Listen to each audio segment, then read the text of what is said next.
नमस्कार दोस्तों। कैसे हैं आप लोग? आशा करता हूँ आज का दिन आपका अच्छा रहा होगा। आज जो जिस तरीके से कल मार्केट गिरी थी उसका बिल्कुल ही विपरीत हुआ। आज मार्केट बहुत अच्छी उसने रिकवरी दी है और जो निफ्टी 50 है वो 25,000 मार्क को इसने क्रॉस किया। ओवरऑल मार्केट जब जब गिरी उसके बाद उन्होंने अपनी रिकवरी करी है और एक साइड ऑफ रिलीफ था। तो आज हम चर्चा करेंगे एक प्रमुख स्टॉक के ऊपर, वो है टाटा पावर और जेएसडब्ल्यू एनर्जी। इसके ऊपर नोमुरा ने एक रेटिंग अपग्रेड करा है, उन्होंने बाय कॉल दिया है और साथ में ये कहा है कि ये स्टॉक्स जो हैं 32% के ऊपर जाएंगे, क्योंकि उनका मानना ये है कि जो नया सोना अब अगर किसी चीज़ को माना जाएगा वो है ग्रीन एनर्जी को। जिस हिसाब से क्लाइमेट चेंजेस हो रही हैं उस हिसाब से जितनी सरकारें हैं वर्ल्ड वाइड वो ध्यान इस चीज़ पे दे रही हैं कि उन कंपनीज को प्रमोट किया जाए जो ग्रीन एनर्जी की तरफ काम कर रही हैं और कोल और पेट्रोलियम प्रोडक्ट्स से रिलेटेड जो है एनर्जी प्रोडक्शन, उसको डिस्करेज किया जाए। तो क्योंकि हमारी इंडिया की जो औसतन 7% की उनकी डिमांड है, वो औसतन 7% के हिसाब से बढ़ती है, तो उस हिसाब से जो 5 ईयर्स में 2340 TWH की तरफ ये जाएगी एनर्जी की रिक्वायरमेंट। तो उसको मद्देनज़र देखते हुए टाटा पावर जैसी कंपनीज वो क्या कर रही हैं, वो अपने प्रोडक्शन को बढ़ा रही हैं, वो अपने इन्वेस्टमेंट्स को बढ़ा रही हैं। तो आज हमारा जो बेसिक फोकस होगा वो ये होगा कि हम ये टाटा पावर और जेएसडब्ल्यू एनर्जी के जो शेयर्स हैं, जो उसकी कंपनी की परफॉर्मेंस है, उसको उसका हम फंडामेंटल चेक करेंगे, उसका टेक्निकल चेक करेंगे और ये रिव्यू करने की कोशिश करेंगे कि इन दो कंपनीज में से अगर मैंने इन्वेस्ट करना हो तो मैं किस में इन्वेस्ट करूं फॉर फ्यूचर।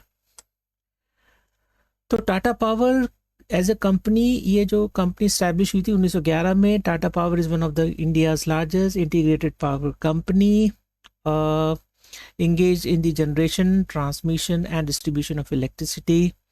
और इन्होंने अपनी प्रोफाइल में जो प्रोडक्शन है उसमें उन्होंने इंक्लूड किया है हाइड्रो इलेक्ट्रिक को भी किया है, सोलर को भी किया है और विंड एनर्जी को भी इन्होंने इंक्लूड किया है। और जो इनकी रीसेंट डेवलपमेंट्स हैं उसमें उन्होंने एग्रेसिवली ना एक्सपैंड किया है रिन्यूएबल एनर्जी पोर्टफोलियो को। और उसमें उन्होंने उनका जो प्रोजेक्शन है वो है 500 गीगावाट्स बाय 2030 और उसके लिए वो एग्रेसिवली इन्वेस्ट कर रही है। अगर देखा जाए मार्केट कैप इस कंपनी का, वो है 1,45,000 करोड़ का मार्केट कैप है। और इसने अपना जो मैक्सिमम हाई मारा है 495 का मारा है। इनफैक्ट आज भी 454 पे था जब हम ये रिकॉर्डिंग कर रहे थे स्टॉक की। इसके सारे पैरामीटर्स जो हैं, ROE, ROC, स्टॉक PE, सारे एक कंट्रोल्ड और एक अच्छे स्टॉक की निशानी दे रहे हैं। क्योंकि अगर इंडस्ट्री का PE देखें तो 33 है और इनका है 39, which is almost close by. और जो सबसे अच्छी बात मुझे इस डेटा में लग रही है वो है रिजर्व की।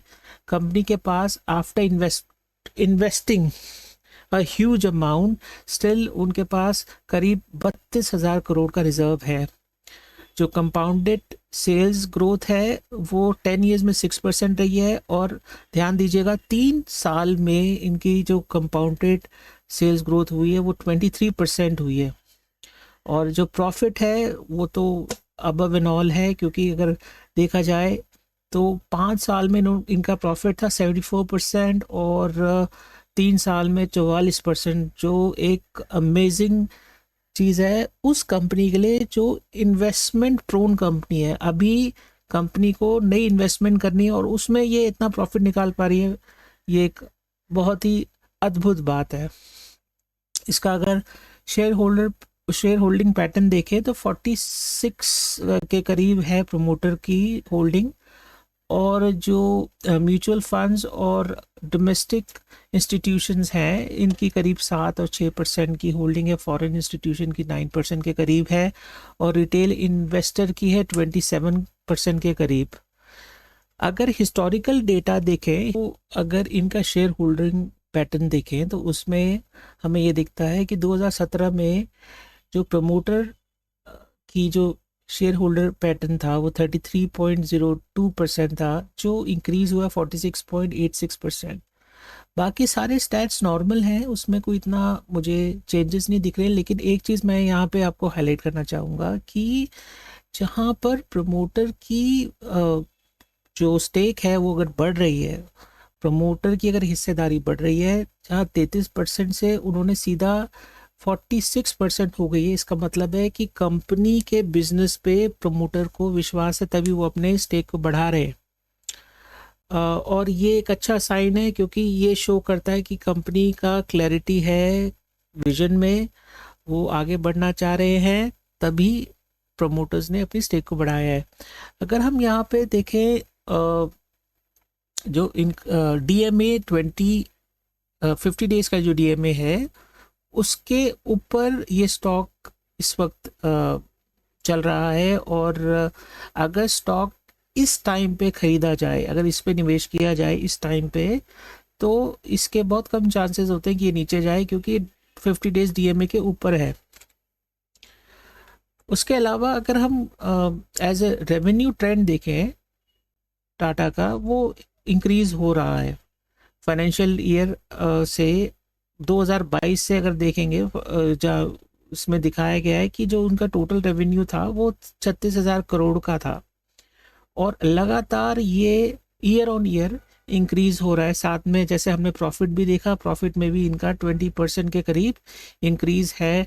जो डेट लेवल है वो भी कंट्रोल है, 0.10%। अगर किसी कंपनी का डेट 1.0 या उससे कम होता है तो वो कंपनी के लिए अच्छा होता है। कंपनी के पर कर्जा कम है तो they would be able to give you good dividends and the stock price would also increase. As a whole अगर हम टाटा पावर की बात करें तो मुझे लगता है कि ये सही कंपनी है, और इसका फ्यूचर है।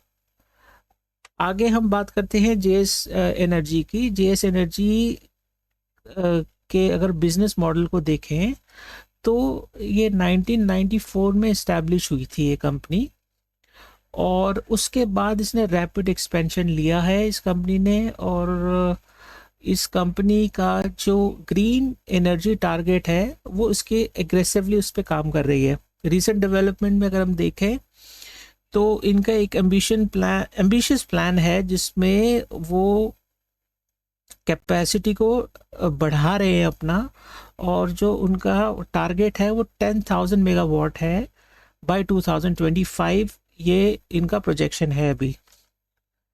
अगर हम कंपनी का मार्केट कैप देखें तो ऑलमोस्ट इक्विवेलेंट है जैसा जो टाटा पावर का था, 1,22,000 करोड़ का, 700 का करीब आज ये स्टॉक ट्रेड कर रहा था। इस स्टॉक ने करीब 805 का हाई मारा है अभी तक लाइफ टाइम। जो इंडस्ट्री पी है वो 33.7 है, और जो स्टॉक पी है वो 62.8 है।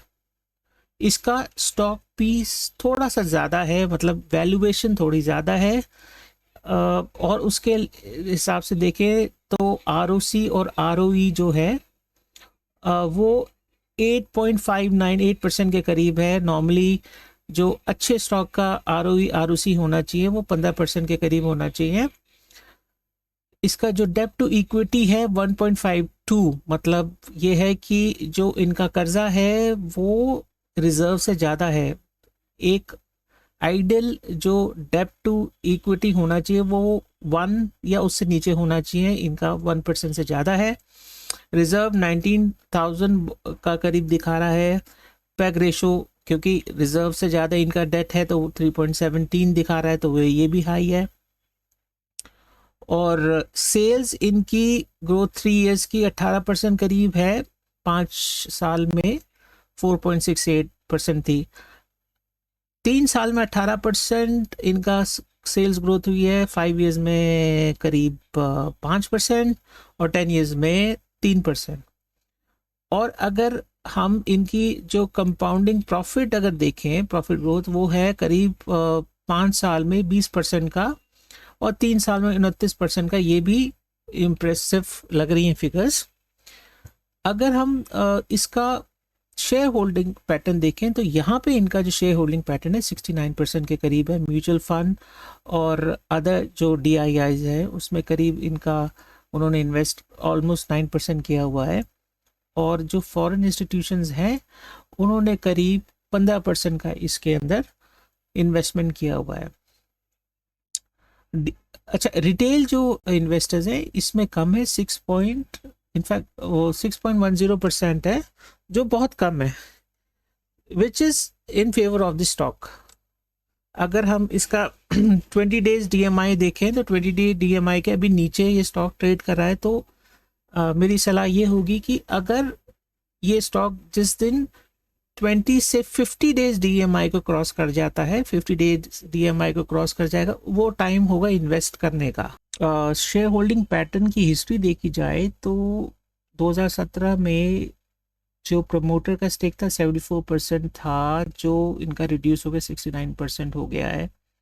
और उसके अलावा जो FIIs है उनका कम था स्टेक 2017 में, जो 15% हो गया है करेंट फाइनेंशियल ईयर में। उसके अलावा अगर हम DIIs को देखें, उनका स्टेक ऑलमोस्ट उतना ही है जितना 2017 में था, तो कोई खास चेंजेस हुए नहीं है। हाँ, गवर्नमेंट का इन्वॉल्वमेंट यहाँ पे थोड़ा सा ज़्यादा हो गया है स्टेक में।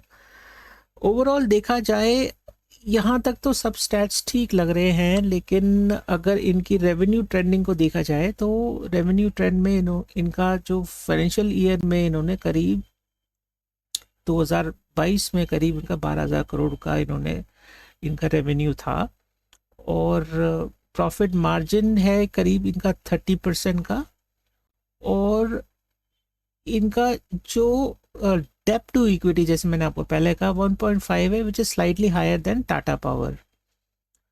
तो अगर वैसे देखा जाए ग्रोथ प्रोस्पेक्ट क्या है, क्या कहता है JSW energy, ambition is to ramp up its renewable capacity significantly aligns with the national and international objectives. जब हम दोनों स्टॉक्स का फंडामेंटल्स और टेक्निकल्स चेक करते हैं तो ये ज़रूर ऑब्जर्वेशन में आती है, हालांकि ये कोई स्टॉक रिकमेंडेशन नहीं है, कि अगर हम टाटा पावर को देखें तो वैल्यूएशन के लिहाज से देखा जाए तो टाटा पावर सस्ता स्टॉक है। सेकेंडली, जो ये डाइवर्सिफिकेशन है इसके बिजनेस का, पावर जनरेशन का, ट्रांसमिशन का, डिस्ट्रीब्यूशन का, वो ज़्यादा वाइड है। एज फार एज जो ग्रीन एनर्जी के लिए जो इनिशिएटिव लिया हुआ JSW एनर्जी ने, वो they are doing well, but Tata Power इनसे आगे है। तो अगर आपका कभी विचार बने निवेश करने का, तो अगर आपको निवेश करना ही इन दोनों में कंपनियों में, तो और उसमें से एक कंपनी को आपने ऑप्ट इन करना है, तो टाटा पावर एक कंपनी है जिसमें आप निवेश कर सकते हो। आई होप ये जो एनालिसिस है वो आपको अच्छा लगा होगा। कोई फीडबैक अगर आपको देना हो प्लीज़ दीजिएगा, कमेंट करिएगा, हमें अच्छा लगेगा। धन्यवाद। फिर मिलते हैं एक नए स्टॉक के साथ फ्यूचर में। बाय।